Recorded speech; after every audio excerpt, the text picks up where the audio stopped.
Bonjour à toutes, bonjour à tous. Je m'appelle Abdelrahman Amsider, professeur de communication à la Faculté des Lettres et des Sciences Humaines d'Agadir.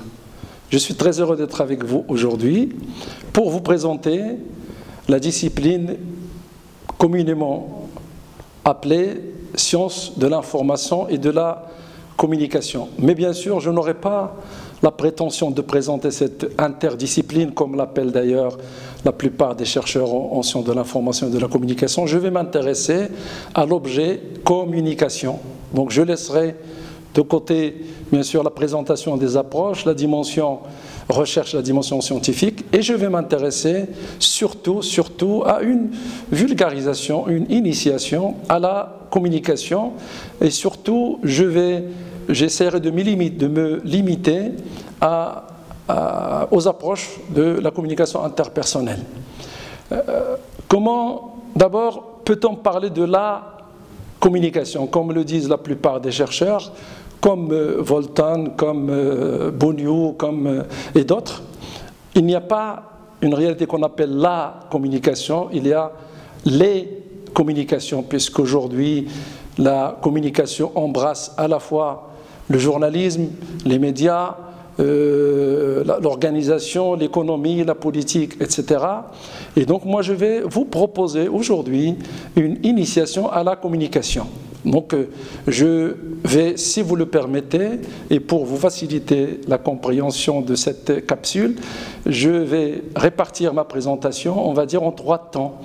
D'abord, les approches de la communication que j'appellerai donc la phase communication-action, la phase communication-interaction, la phase communication-transaction et la phase communication-relation. Bien sûr, il ne s'agit pas de rupture entre ces différentes phases. Il s'agit simplement de canaliser, bien sûr, la définition de la communication par rapport à un courant particulier. Aujourd'hui, lorsque on fait l'histoire des sciences de l'information et de la communication, et là bien sûr je pourrais vous référer à plusieurs ouvrages de vulgarisation comme par exemple Daniel Bonniou, Introduction aux sciences de l'information et de la communication. Il y a aussi l'ouvrage de Robert Bourg, il y a aussi l'ouvrage de Beau-Louise, il y a plusieurs Matlar également. Donc il y a eu, pour l'histoire des sciences de l'information et de la communication, il y a eu assez d'ouvrages. Je vais m'intéresser aujourd'hui, comme je l'ai dit tout à l'heure, à la communication elle-même, la communication comme activité humaine qui est inscrite dans un contexte social, économique, politique, et tout ce que vous voulez.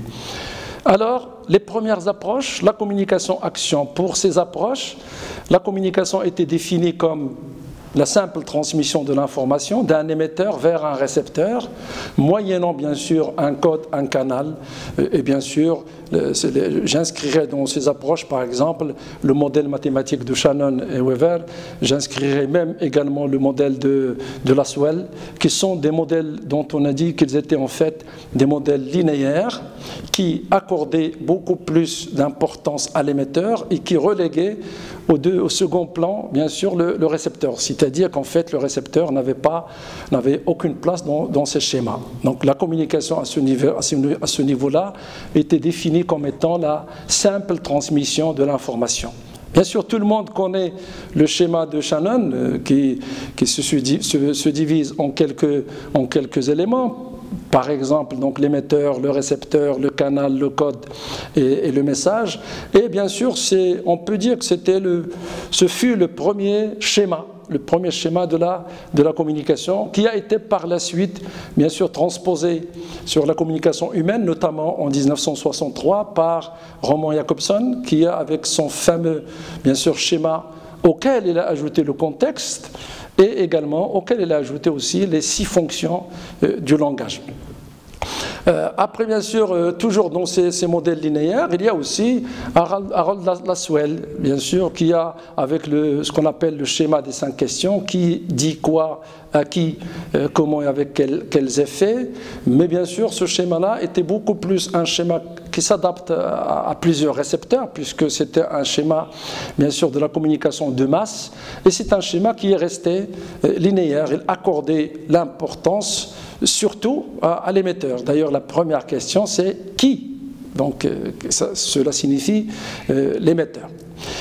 Par la suite, nous allons maintenant, si vous le permettez, bien sûr, de passer à la communication comme interaction, c'est-à-dire qu'on va passer des approches linéaires à des approches circulaires. Et là, je commencerai d'abord par la cybernétique de Wiener, bien sûr, et on doit à Wiener deux choses qui sont importantes. C'est d'abord la notion de feedback, c'est-à-dire qu'en fait, il ne suffit plus aujourd'hui de transmettre le message, encore faut-il vérifier auprès du récepteur s'il l'a bien compris. Et deuxième chose, c'est qu'on est passé de la communication linéaire à la communication circulaire, c'est-à-dire qu'il y a un effet de boucle, bien sûr, au niveau de cette approche. Donc, après, bien sûr, les approches interactives, il y a beaucoup de choses à en dire. Si je transpose cela, par exemple, au niveau des études de linguistique, il y a eu, bien sûr, d'abord la pragmatique de l'école d'Oxford avec Austin et Searle, le fameux ouvrage Qu'on dire c'est faire, et avec également Searle, et par la suite, il y a eu également l'école française avec notamment, bien sûr, l'approche de François Recanati, et aussi bien sûr la pragmatique énonciative d'Oswald Ducrot et Anscombre, et il y a aussi la pragmatique conversationnelle autour bien sûr d'Idi Roulet de l'école de Genève. Avec ces approches énonciatives et pragmatiques, on est passé de la communication action à la communication interaction, en ce sens qu'on n'est plus dans cette logique de locuteur et d'émetteurs et de récepteurs, on est passé à la logique des interlocuteurs, les interactants, en ce sens que l'émetteur et le récepteur contribuent à la co-construction du sens, c'est-à-dire qu'ils deviennent deux partenaires de l'échange. Et à ce moment-là, la communication est devenue comme étant la transmission d'informations significatives. Autrement dit, il n'y a communication que lorsque l'émetteur et le récepteur accordent au message le même sens. D'ailleurs, aujourd'hui, même dans les organisations, lorsqu'on parle de communication, on parle de sens commun. Cela signifie que tous les salariés doivent donner au message le même sens. Donc après les années 50, donc avec toutes ces approches, c'était à peu près les années 50, et vous permettrez bien sûr ces différents raccourcis puisque je dois aller carrément à l'essentiel. On a remarqué bien sûr qu'avec les approches linéaires, seul l'émetteur avait le pouvoir, le récepteur était absent, on va dire.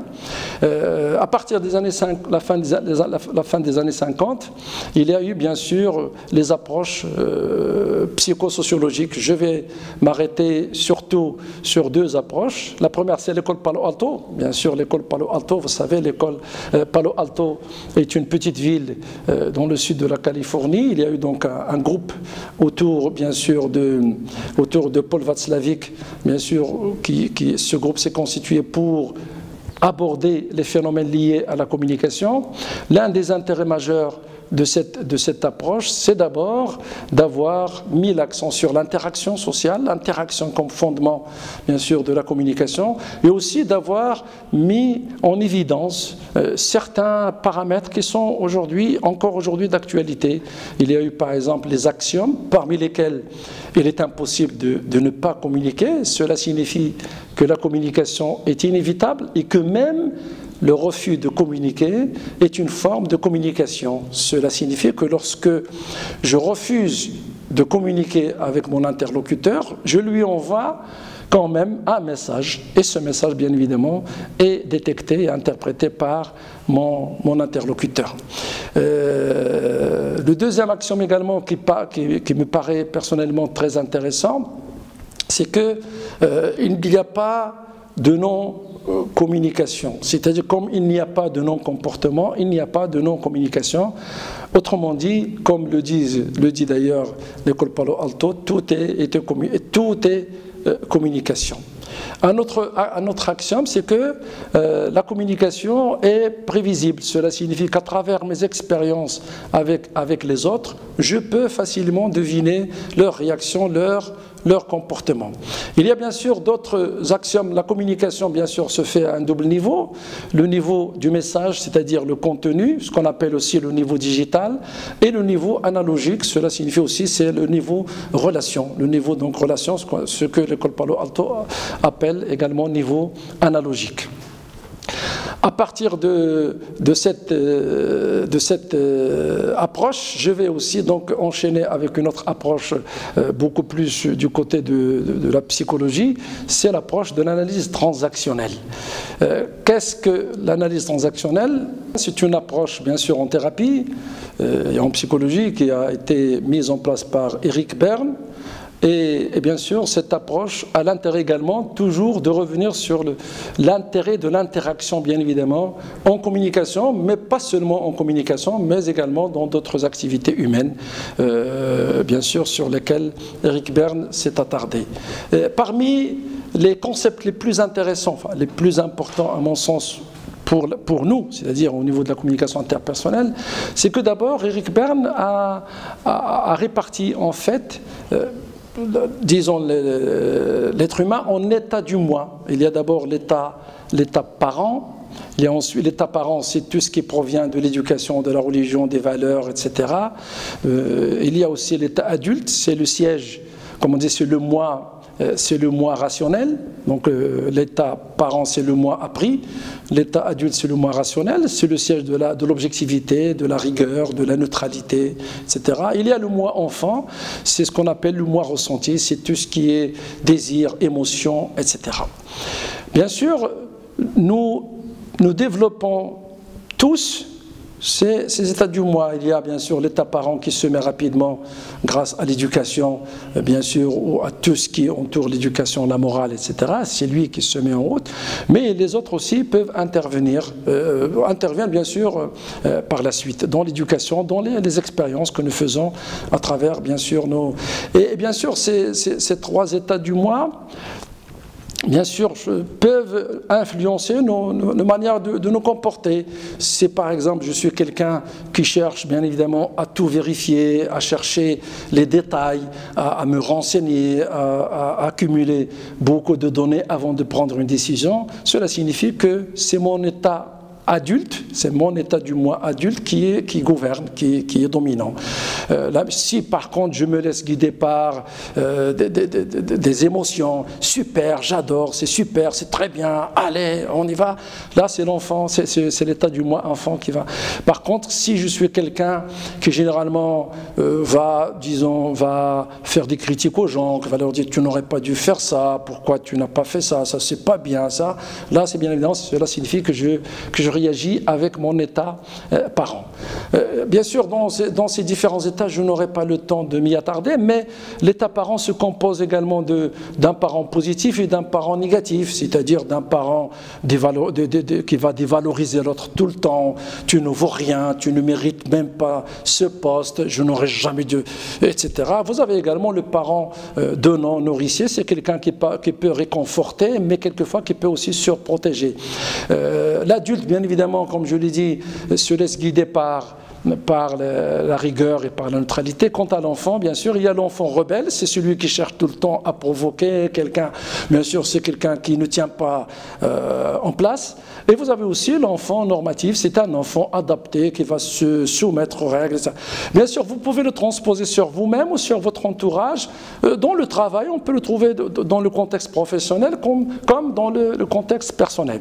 Bien sûr, ces trois états vont communiquer. Et donc là, lorsque je suis en communication, je vais mobiliser mon état du moi pour aller communiquer avec un état du moi chez l'autre. C'est ce que l'analyse transactionnelle appelle les transactions. Et moi, je vais m'arrêter à trois transactions qui me paraissent vraiment très générales dans nos échanges quotidiens. Il y a la transaction complémentaire, et dans cette transaction, je vais solliciter un état du moi, et cet état du moi va réagir. Je vais par exemple je vais dire à un étudiant, avez-vous réalisé l'exercice que je vous ai donné? Il va dire, oui monsieur, je l'ai réalisé. C'est-à-dire que mon état parent va s'adresser à l'état enfant, et l'état enfant va répondre à l'état parent. Comme je peux utiliser l'état adulte, je peux vous dire quelle heure est-il, et vous allez me répondre, il est midi. Et donc là, l'adulte s'adresse à l'adulte, Et l'adulte va répondre, comme également le parent peut s'adresser aux parents, il veut dire « Ah, si vous saviez les jeunes d'aujourd'hui », et l'autre va me répondre « Ah, ils ne respectent plus personne », cela signifie que deux parents sont en interaction. Ça, c'est ce qu'on appelle la transaction complémentaire qui ne pose pas véritablement de problème puisque l'échange se passe plus facilement. Avec la transaction croisée, les problèmes commencent à survenir. Cela signifie que je peux utiliser mon adulte comme tout à l'heure et je vais m'adresser à l'adulte de l'autre, je vais lui dire « Quelle heure est-il ?» et je vais m'attendre à ce que l'adulte réagisse, mais voilà que c'est l'enfant rebelle qui va me dire « Mais tu n'as qu'à acheter ta montre ». Donc vous voyez, entre un vendeur et un client, ça peut se poser, etc. Dans la plupart des situations, il faut à chaque fois, avant de juger la personne, nous devons remarquer ou relever l'état du moi avec lequel il va s'adresser à nous. C'est cela qui va nous permettre de prévenir les problèmes de communication. Enfin, il y a la transaction cachée qui est encore plus pénible parce qu'il y a un double échange, il y a un échange implicite et un échange explicite. Par exemple, je vais dire, un mari va dire à sa femme « Ah, tu as vu chérie, la voisine a offert une belle cravate à son mari. » Et la femme va lui dire « Ah oui, oui, je l'ai vu, et tu as remarqué que le voisin a offert une belle montre à sa femme. » C'est-à-dire qu'en fait, au niveau explicite, ce sont des échanges. C'est vraiment un échange banal.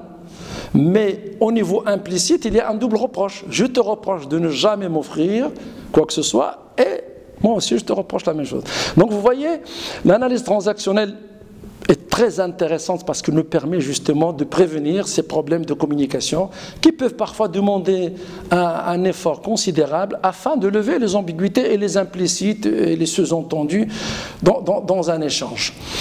Bien sûr, toutes ces approches-là sont surtout l'école Palo Alto et également l'analyse transactionnelle, plus les approches sur lesquelles je reviendrai tout à l'heure, que je vais développer par la suite, sont des approches également de développement personnel ou de ce que Salomé appelle, et moi je préfère d'ailleurs ce terme, de changement personnel.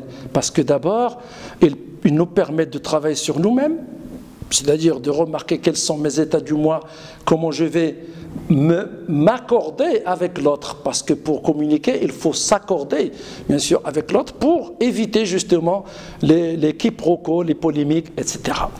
Donc voilà, si vous voulez, ça c'est ce qu'on appelle les approches, ce que j'ai appelé rapidement les approches transactionnelles. Pourquoi transactionnel? Le terme transaction est un terme qui vient du commerce et lorsqu'on parle de transaction, cela signifie qu'il faut négocier. Communiquer, c'est négocier. Et il est vrai que dans la vie de tous les jours, vous-même, mes chères étudiantes, mes chers étudiants, vous passez vos journées quelquefois à négocier le sens d'un mot. Vous pouvez demander à quelqu'un, même à négocier même l'utilisation d'un mot. Vous pouvez dire à votre interlocuteur, écoute, ce mot-là, tu le retires, sinon on arrête. Et donc il est obligé de retirer son mot s'il veut que l'échange continue. Quelquefois, vous négociez le sens des mots utilisés. Non, voilà comment moi je voulais. Voilà ce que j'entendais par ce mot. Vous négociez l'heure. On se retrouve à quelle heure? 8 heures, non, 10 heures, etc. Donc vous négociez l'espace. Vous négociez le regard. Le regard dans une interaction est négocié. On ne regarde pas de la même manière. On se répartit, bien sûr, les tours, comme on se répartit les tours de parole, on se répartit également les tours, bien évidemment, du regard. Je n'ai malheureusement pas le temps de m'attarder sur l'ethnométhodologie pour vous parler justement du regard et la hiérarchie, la proximie, etc. Ça, je vous renverrai, si vous le permettez, aux approches, bien sûr, de l'ethnométhodologie américaine avec Goffman, Gompertz et les autres qui ont longuement travaillé sur la notion de distance, la notion de regard, la notion de proximité et de distance. Et je n'aurai pas malheureusement le temps, bien sûr, aujourd'hui en tout cas, dans cette capsule, qui me paraît comme une introduction à la communication. Je terminerai d'abord, enfin, par les approches de la communication relation. Mais je vais quand même attirer votre attention sur une chose. En fait, aujourd'hui, depuis les années 2000, on commence, avant même les années 2000 d'ailleurs, on commence à parler de la communication comme étant une relation. Or, l'origine latine du verbe communiquer, c'est communicare, et communicare en latin signifie mettre en commun, créer du lien, créer une relation. Donc vous voyez, on a attendu quand même des siècles pour pouvoir revenir à la définition originelle du terme communiquer. Parce que communiquer, c'est établir une relation. Et bien sûr, qu'est-ce que communiquer aujourd'hui? Comme je l'ai dit tout à l'heure, dans les approches interactionnelles, si j'ose dire, communiquer, c'est échanger, c'est dialoguer, c'est partager. Je vais m'inspirer de deux approches que je trouve vraiment intéressantes pour le changement personnel et pour vous, mes chères étudiantes, mes chers étudiants, puisque vous êtes à une phase où vous devez vous interroger sur vous-même pour aller de l'avant, pour assumer vos responsabilités, pour assumer vos choix, pour rencontrer l'autre. Il faut donc faire un retour sur soi-même. Je vais m'inspirer donc de l'approche ESPER de Jacques Salomé, et également je mobiliserai aussi l'approche de la communication positive, et là bien sûr je pourrai aussi vous renvoyer à un ouvrage que j'ai publié récemment avec Alain Labruff sur justement la communication positive. Alors, que nous dit Jacques Salomé? Il nous dit que communiquer, c'est créer du lien.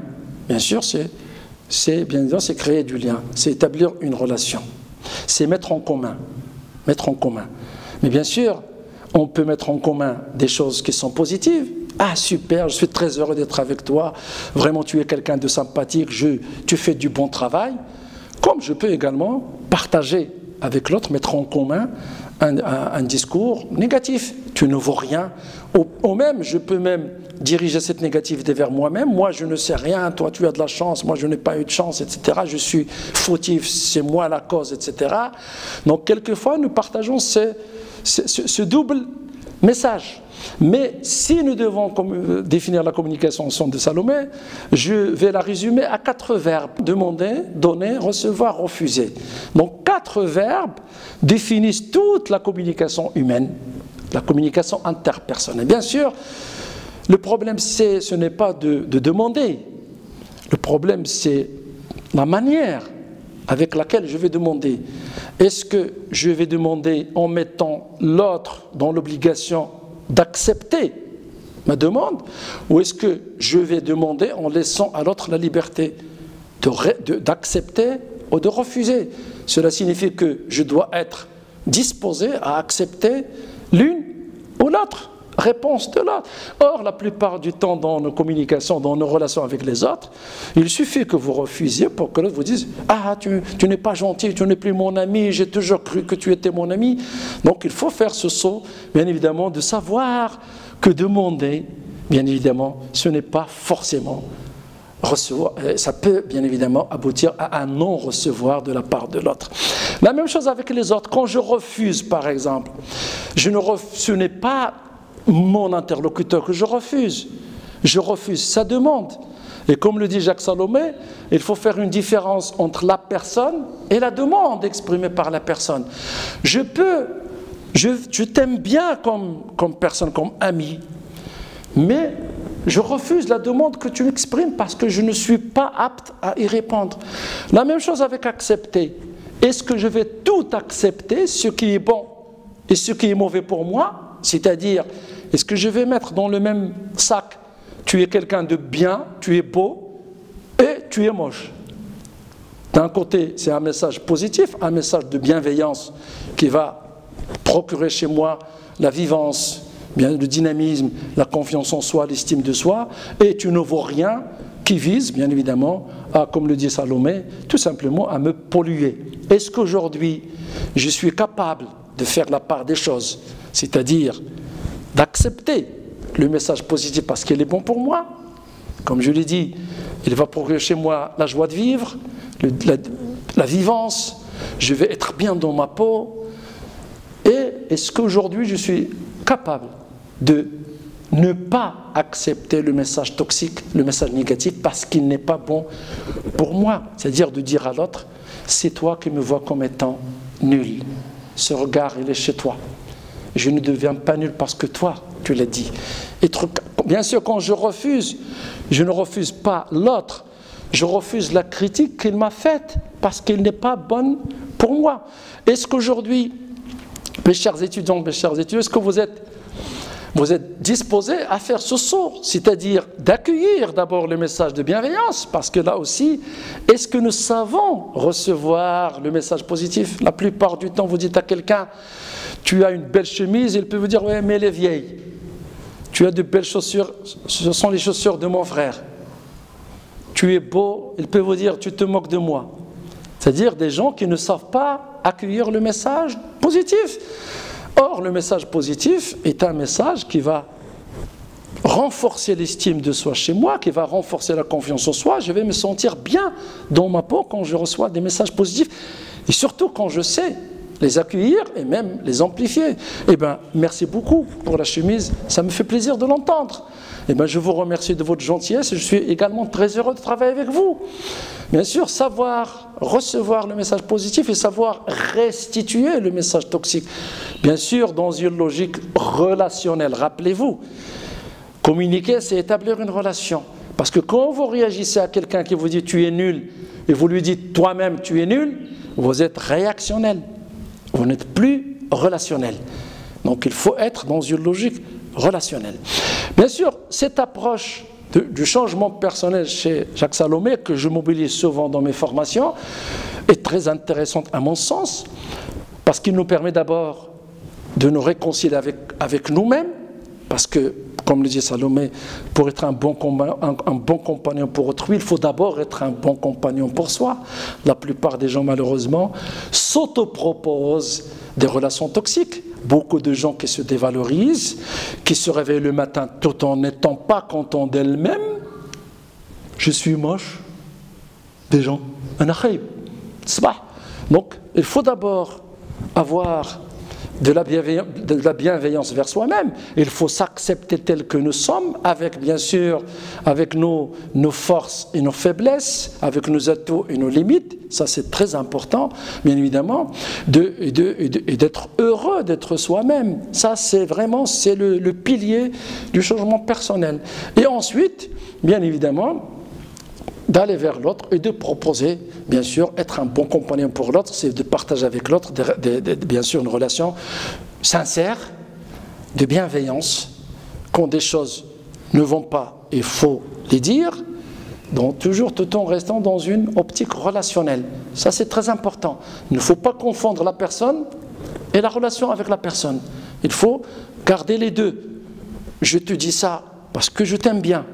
Donc, il faut faire très attention parce que malheureusement, dans les relations, qu'elles soient relations conjugales, d'amitié ou d'amour, etc., il y a beaucoup de relations, il y a beaucoup malheureusement de pollution dans les relations. Il y a des gens qui confondent la relation et la personne. Vous avez des parents qui vous disent « Oui, mais je t'aime mon fils, je lui achète tout ce qu'il veut, je fais tout ce qu'il veut. » Mais dans la relation que je peux lui proposer est une relation qui est toxique. Si tu ne vaux rien, ta sœur est meilleure que toi, tu ne feras jamais rien, etc. Donc il faut savoir faire cette différence entre la personne et la relation avec cette personne, bien sûr, et la relation avec cette personne. Donc savoir bien sûr, d'abord, bien sûr, pour lancer votre changement personnel, mes chers étudiantes, mes chers étudiants, vous devez faire cette archéologie intérieure. Quels sont les messages toxiques qui vous empoisonnent la vie aujourd'hui? Aujourd'hui, nous nous rappelons encore d'un instituteur, d'un frère, d'un papa, d'un oncle, d'une tante. Quand on était petit, il nous a lancé « Tu ne feras jamais rien, tu es un idiot, tu es un paresseux, tu es un cancre, etc. » Et nous traînons encore aujourd'hui cette blessure ancienne. Donc moi, ce que je dis souvent aux gens en séminaire, si vous revoyez encore la personne que vous a blessée il y a une dizaine, une vingtaine d'années, ayez le courage d'aller la voir, de la saluer et de lui dire « Voilà ce que vous m'aviez dit il y a une vingtaine d'années, je viens vous dire aujourd'hui que ça m'avait blessé et je viens vous dire qu'aujourd'hui, ce n'était pas moi qui était comme ça. Vous m'avez accusé à cette époque-là. Je suis venu vous voir pour vous le dire. » Et comme ça, vous allez vous sentir libre et serein. Et à chaque fois que vous allez revoir cette personne, ça ne sera plus la personne que vous a blessée, ce sera la personne avec qui vous êtes réconcilié. Je vais passer peut-être un peu rapidement à la dernière approche, parce qu'il y a beaucoup de choses à aborder au niveau de l'approche de Esper, la méthode Esper de Jacques Salomé. Vous pouvez aller sur son site, il y a un manuel que je peux vous recommander, c'est Le courage d'être soi. Vous pouvez d'ailleurs le trouver aussi comme conférence audio sur le net. Mais il y a aussi le livre qui est très facile à lire, un style vraiment très limpide et accessible. La dernière approche en communication-relation, c'est la communication positive. Aujourd'hui, bien sûr, il faut développer l'esprit positif. La communication positive s'appuie sur 3 piliers. D'abord, un état d'esprit positif, c'est-à-dire que je sens, je respire et j'agis positivement. Quand je me réveille le matin, je me dis, je vais très bien, je me sens bien. Et non pas, ah non, j'ai pas envie d'y aller, je suis fatigué, vraiment, j'ai pas envie de voir leur tronche. Je dois être bien dans ma peau. Parce que je sais que j'ai une journée, j'ai une réunion, un examen oral, j'ai peut-être aussi une soutenance à passer. Je dois me préparer, je dois me sentir bien. Je sais que ça va être difficile, mais ce n'est pas une raison pour que je me maltraite dès le matin. Parce que vous avez des gens qui se réveillent le matin, ils vous disent, je n'avais pas envie de me réveiller, je n'ai pas envie de prendre du petit déjeuner, je n'ai même pas envie de parler, je n'ai pas envie de voir cette personne, etc. Donc déjà l'état d'esprit positif, soyez positif. Soyez positif, c'est très important. Ensuite, le comportement. Il faut adopter un comportement d'ouverture vers l'autre. Il ne faut pas baisser le regard, avoir les bras croisés et refuser la relation qui va s'instaurer entre vous et l'autre. Il faut donc développer, bien sûr, un comportement d'ouverture. Parce que vous savez que la communication, c'est 85% d'extraverbal et seulement 15% de verbal. Et d'ailleurs, on le dit que pour communiquer, il faut qu'il y ait une harmonie entre le verbal et le comportemental. Si par exemple maintenant je vous dis « je suis très heureux de vous revoir », vous allez me dire « mais monsieur Amsider, vous êtes sûr que vous êtes sûr d'être heureux ?» Parce que au niveau du comportement des mimiques, je montre le contraire de ce que j'exprime. Or, la plupart du temps, il y a des gens qui font cela. Il y a même des gens qui vous disent « ah oui, oui, tout à fait ». C'est-à-dire qu'au niveau du hochement de tête, il signifie non. Au niveau du verbal, il signifie oui. Et nous rencontrons souvent cela, faites très attention. Par exemple, des gens qui vous disent, eh ben, dans un entretien, il peut vous dire, je suis quelqu'un de très calme. Je suis quelqu'un de très calme. Or, vous voyez qu'il maltraite ses doigts et qu'il montre qu'il n'est pas du tout très calme. Vous avez des gens qui vous disent, je suis quelqu'un d'autonome, mais quand vous lui confiez quelque chose à faire, il vous dit, est-ce qu'il y a quelqu'un qui peut m'aider ? Donc vous voyez, donc il faut être en cohérence. On appelle cela la symbiose entre le verbal et l'extraverbal. Donc, rappelons un état d'esprit positif. Je sens, je respire et j'agis positivement. Un comportement d'ouverture. Le regard, les bras décroisés et la posture, bien évidemment, c'est très important. Cela signifie que je suis ouvert à la relation. Et enfin, un vocabulaire positif. Sachez, s'il vous plaît, parlez positivement. Aujourd'hui, même lorsque vous avez des choses positives à exprimer, vous commencez par « non, mais je suis d'accord avec toi ». Là, pourquoi non? Pourquoi des gens parfois sont obligés de vous dire pourquoi tu n'as pas fait ça, au lieu de dire j'aurais souhaité que tu fasses ça. Il y a des gens aujourd'hui qui s'expriment négativement, qui vous disent pas de problème, pour vous dire avec plaisir. Donc il faut savoir utiliser un vocabulaire positif, que ce soit dans vos lettres de candidature, que ce soit dans vos exposés. Quelquefois, on entend parfois des étudiants qui commencent par « eh bien, dans cet exposé, je ne serai pas long. Je n'aurai malheureusement pas l'occasion d'approfondir cette question. » Au lieu de dire « dans cet exposé, je me limiterai uniquement à… » Dans cet exposé, je serai bref. Entre nous, lorsque quelqu'un qui fait un discours vous dit « je ne serai pas long », généralement, il est long. Parce que si maintenant je vous dis « ne pensez pas à vos examens », c'est sûr que vous allez penser aux examens. Donc vous voyez, il faut faire attention donc, de s'exprimer soi-même positivement. Ça, c'est très important. Et deuxième chose, lorsque votre interlocuteur s'adresse à vous en utilisant du négatif, vous devez repérer le mot-clé de sa négation et vous devez reformuler positivement. Si le mot-clé est positif et entouré d'une négation, ne pas, ne jamais, etc., vous gardez le mot-clé et vous chassez, vous éliminez la négation verbale. Par exemple, je suis professeur, un étudiant peut s'adresser à moi et me dire « Monsieur, je n'ai pas compris ».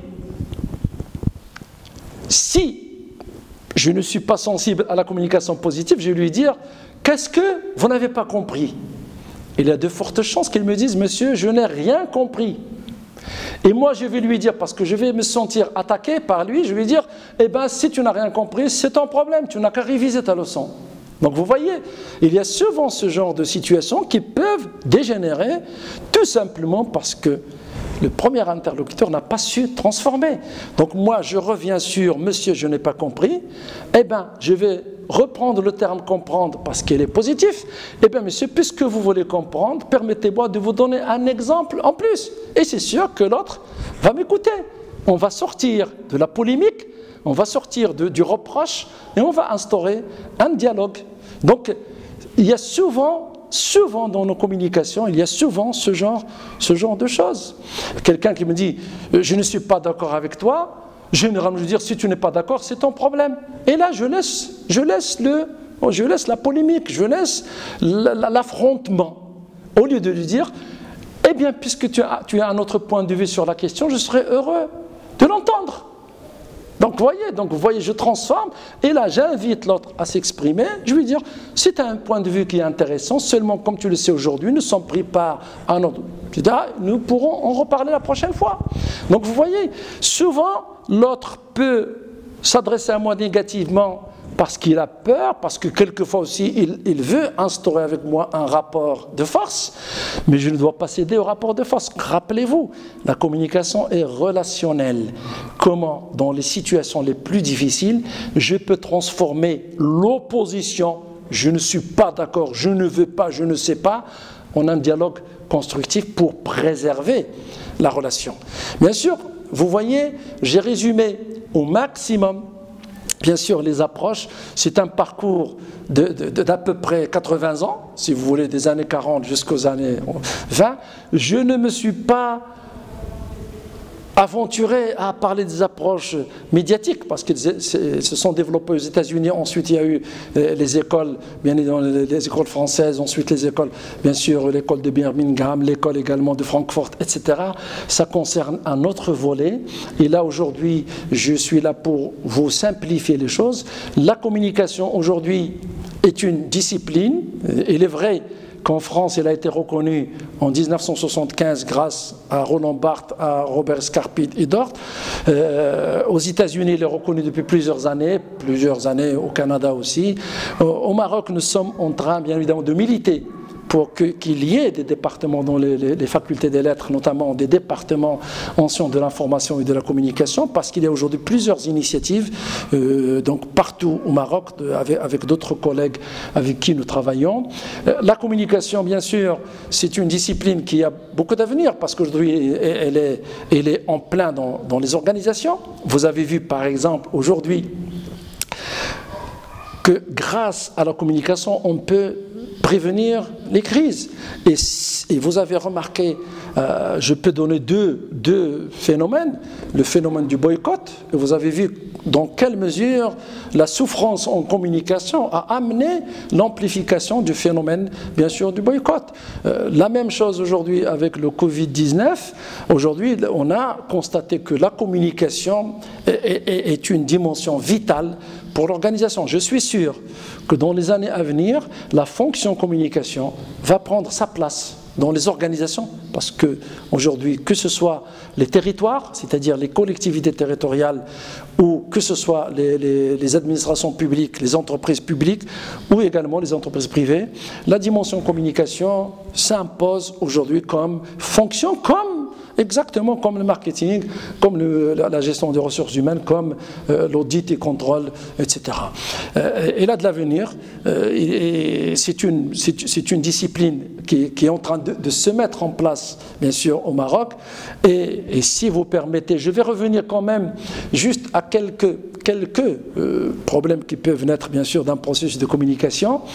Il faut faire toujours attention, même s'il est vrai que je fais des allers-retours, c'est pour un peu vous sensibiliser, bien évidemment, à ce domaine. Vous savez, c'est une interdiscipline. D'ailleurs, aujourd'hui, la communication est en train de marquer son territoire en essayant de devenir autonome par rapport à d'autres approches, bien sûr, auxquelles elle emprunte souvent ses méthodologies et ses concepts comme la sociologie, la psychologie, l'anthropologie, l'informatique, comme je l'ai présenté ce matin. Communiquer, mes chères étudiantes, mes chers étudiants, c'est bien évidemment, c'est construire une relation. Et bien sûr, lorsque nous communiquons, nous sommes dans l'authenticité. Une personne communicante, c'est une personne qui se respecte elle-même et qui respecte la relation avec l'autre.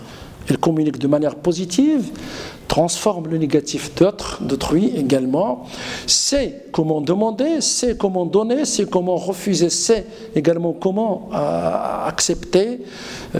C'est une personne, bien évidemment, qui sait distribuer ce qu'on appelle des strokes au sens de l'analyse transactionnelle, c'est-à-dire des caresses psychologiques. Elle sait remercier, elle sait dire bravo, elle sait féliciter. C'est une, bien sûr, activité humaine, bien sûr, vitale. C'est comme l'air. Communiquer, c'est aussi respirer. Bien sûr, la communication est un processus qui est complexe et qui est compliqué. Vous savez, toute activité humaine est très compliquée. D'abord complexe parce qu'elle mobilise plusieurs paramètres comme nous l'avons vu, l'émetteur, le récepteur, le code, le feedback, etc.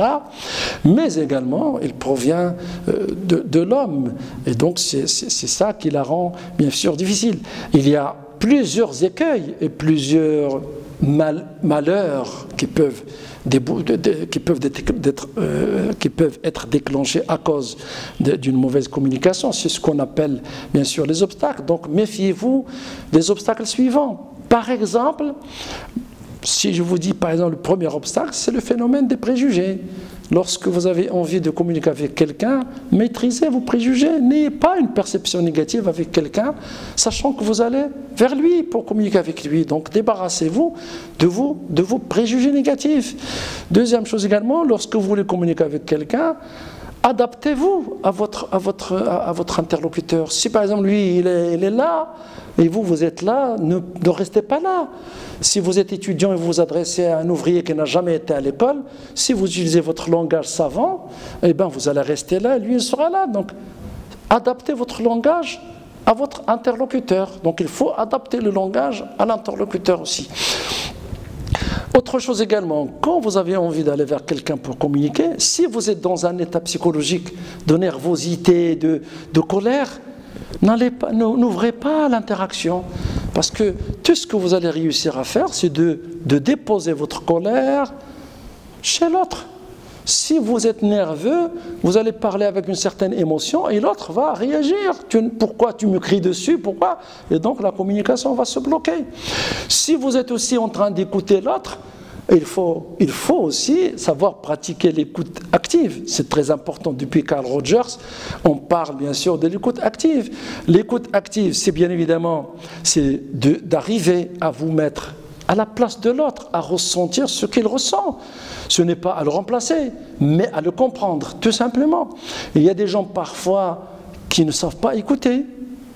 Vous leur parlez, ils interprètent. Vous leur dites « Ah, tu sais, je n'ai plus d'argent, moi non plus je n'en ai plus, sinon je t'aurais prêté. » C'est-à-dire ils interprètent ce que vous leur dites. Il faut donc éviter 4 attitudes lorsque vous pratiquez l'écoute. Il faut éviter de juger, d'évaluer, d'interpréter et de critiquer.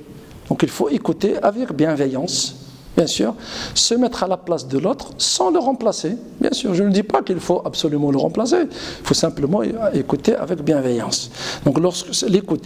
Et également, bien sûr, ce que je vous dis aussi, c'est lorsque vous devez communiquer avec l'autre, vous devez choisir le bon canal. pourquoi quelquefois je ne peux pas téléphoner à une entreprise pour demander un stage? Je sais que la procédure du stage, c'est le CV, c'est la demande, c'est la lettre de motivation que je dois déposer, que je dois envoyer par mail. Il y a même quelquefois, vous appelez quelqu'un pour parler d'un problème, il peut vous dire lui-même, ah ça, ce n'est pas au téléphone qu'on peut en parler, il faut qu'on se voit. Donc il faut choisir également le bon canal. Donc là aussi, je vais terminer par le dernier obstacle auquel vous devez faire attention, c'est bien sûr le volume d'informations. Vous savez que l'être humain arrive à capter 70 à 80% de ce qu'il voit et entend, mais il ne capte que 30 à 40% de ce qu'il entend. Et vous savez aussi que nous parlons à une vitesse d'à peu près de 120 à 150 mots minutes, mais l'autre ne peut retenir que 30 à 40%. Donc lorsque vous avez un message trop volumineux, en quantité d'informations, vous devez obliger l'autre à l'écrire. N'essayez pas de dire, ne pensez pas qu'il va tout retenir parce qu'il aura certainement des choses il va oublier certainement des parties du message. Donc voilà, c'est une mini-introduction. Comme je l'ai dit tout à l'heure, je n'ai pas discuté les approches, je n'ai pas discuté, bien évidemment, au niveau académique, c'est-à-dire en tant que chercheur, j'ai laissé de côté la casquette chercheur et je me suis intéressé à la vulgarisation, donc vraiment une initiation pédagogique. Toutes les approches dont j'ai parlé tout à l'heure méritent qu'on s'y arrête plus longuement. Moi, j'ai extrait l'essentiel de chaque approche, avec bien évidemment le désir, si j'ose dire, de vous contaminer avec la communication, c'est contagieux, de vous transmettre, de partager avec vous cette passion qui m'anime depuis plus de 25 ans. Et bien sûr, au niveau de la communication, il y a plusieurs possibilités aujourd'hui, comme je dis tout à l'heure, journaliste, et quand je dis journaliste, il y a les médias classiques et les médias numériques aujourd'hui. Il y a également chargé de communication dans une entreprise, attaché de presse, il y a énormément, bien sûr, agents commerciaux, il y a énormément, bien évidemment, de débouchés pour la profession de communication. Et vraiment pour terminer, avec la mise en place prochaine, bien sûr, de la nouvelle réforme de l'université, le bachelor, vous pouvez remarquer aussi que la communication et le changement personnel, les compétences relationnelles, dont j'ai parlé d'ailleurs ce matin, auront vraiment beaucoup d'importance, bien sûr, dans la formation des étudiants. Parce qu'aujourd'hui, les entreprises ne cherchent pas des têtes pleines, elles cherchent des têtes bien faites, c'est-à-dire des têtes où il y a d'abord l'estime de soi, la confiance en soi. Quelqu'un qui a confiance en soi aura plus de facilité à convaincre le recruteur, à convaincre l'autre, bien sûr, et également donc cet épanouissement personnel, ces trois piliers. Donc de Salomé, si vous voulez réussir, aimez-vous, donc s'aimer, c'est très important de s'aimer soi-même, de s'accepter tel que vous êtes, oubliez Narcisse, mais un amour de bienveillance. Le respect, respectez-vous, c'est très important parce que quand vous vous respectez, c'est ce que vous allez proposer à l'autre. Et troisième chose, responsabilisez-vous. Vous êtes responsable de tout ce qui vous arrive dans la vie. Je ne dis pas que je suis responsable de tomber malade, mais je suis responsable de la manière avec laquelle je vais gérer ma maladie. Ça, c'est très important. Et bien sûr, je serai heureux de vous retrouver dans d'autres capsules. Par la suite, j'aurai l'occasion certainement de développer davantage certaines dimensions de ce que j'ai présenté aujourd'hui. Je vous remercie et je vous souhaite tout le bien. Et bien sûr, au plaisir de vous rencontrer, bien sûr, à la Faculté des Lettres et des Sciences Humaines d'Agadir. Merci beaucoup.